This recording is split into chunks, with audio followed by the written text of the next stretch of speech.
How to change primary email on LinkedIn full guide. In this video, what we're going to be doing is we're going to be talking about LinkedIn and how you can easily change your primary email that is linked on LinkedIn. So to do this, what you're going to do is you're going to come over to your profile section and you're going to click on settings and privacy. Now, once you come over here, you're going to go over to sign in and security. And right here, you're going to see email addresses. So what you're going to do is you're going to click on it, and once we click on email addresses, it should load up this over here. So it says that your primary email address is this. Now, if you want to change your email address, simply click on add email address. And once you click on add email address, it's going to send you a 6-digit PIN over to your main email. So what you're simply going to want to do from there is just add in that verification code.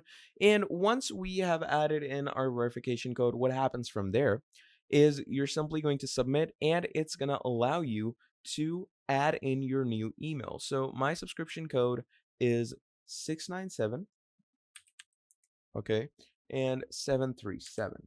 So once I've added this, I'm going to click on submit. And now that I've done that, here it says enter a new email address and enter your LinkedIn password. And once you submit that, this new email is going to become your primary email.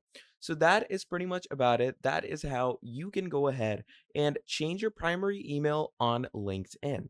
So thank you for watching this video till the end, and I'm going to be seeing all of you in the very next video. Have a great day. Goodbye.